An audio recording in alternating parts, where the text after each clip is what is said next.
It's been 18 years, but Shenmue 3 has finally arrived thanks to the magic of the modern economy, Kickstarter backers, and the Unreal Engine. The campaign was fronted by a statement from legendary Sega auteur Yu Suzuki: Shenmue 3 will be by the fans, for the fans. That's quite a promise. While not financially successful at the time, Shenmue has a cult following. However, while the game was groundbreaking in its day, see our previous video on Shenmue, like any pioneer it had some missteps, which if repeated today could disappoint even the most nostalgic of fans. And what of newcomers to the series? Is Shenmue 3 a worthy successor for the fans, and does it do enough to entice newbies into its narrative world? Considering one of the reasons Shenmue is so beloved by fans is the story world Suzuki and his team created, in retrospect, the overarching plot as revealed in the first two games is fairly light touch. Following his father's murder at the start, Ryo learned that his father had trained in China, killed a man, brought back to Japan 2 mirrors, and that the man responsible for his father's murder, Lan Di, had gone to Hong Kong and then to China.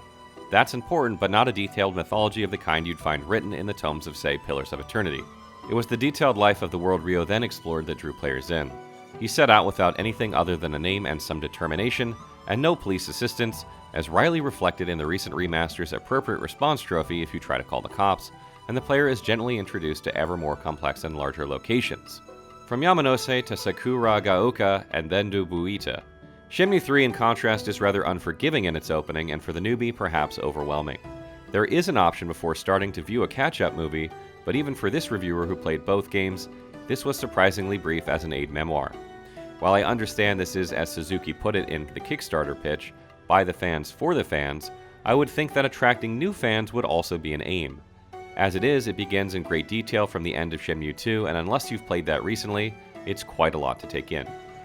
This is a shame, as once you settle in from a game world perspective, this is a great place to be. The game largely takes place in Bailu Village, which Ryo reached at the end of Shenmue 2, and Niawao, a riverside city in Guilin, China. Both are wonderful to look at and each visually distinct. Once the player has passed that initial hurdle, we are back to traditional Shenmue territory as the player learns more by living in these places and interacting with the people who also live there.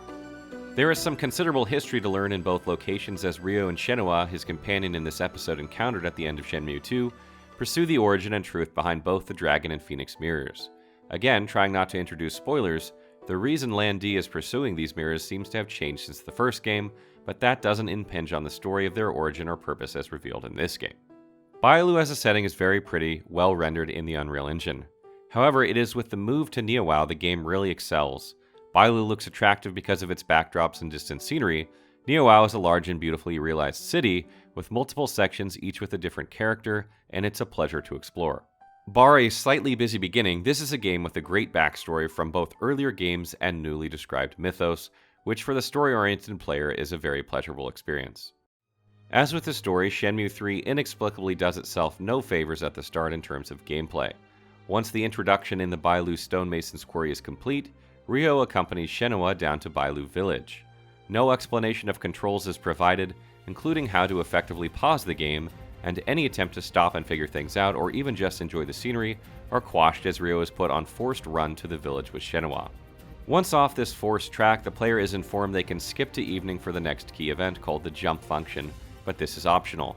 Not taking this jump option makes things even more confusing, as it is not till the next day the game attempts any form of explanation of mechanics through a forced guided tour by Shenmue. Again, as with the story, once through this unfortunate start, things get better.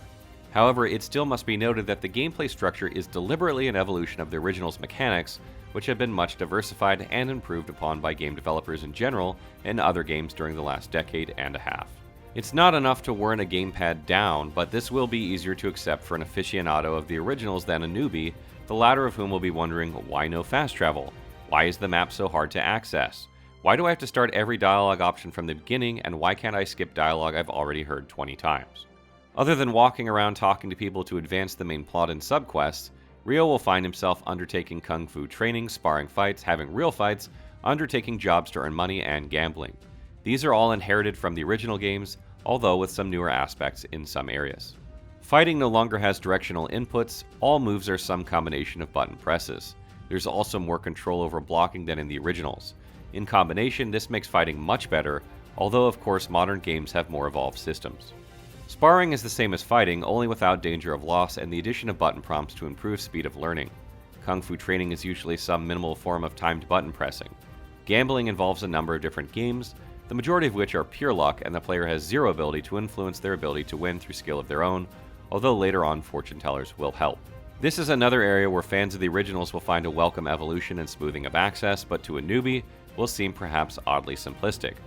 Finally, we would note that for the game franchise that invented the QTE, they don't show up for the first few hours of the game, and when they do, are less extensive than the originals, which is a blessing.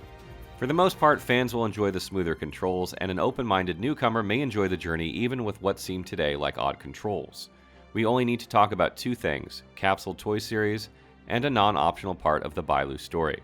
In the originals, capsule machines and collecting capsule toys was a harmless diversion, a reflection of how a young Japanese like Ryo in the mid-1980s spent time and money.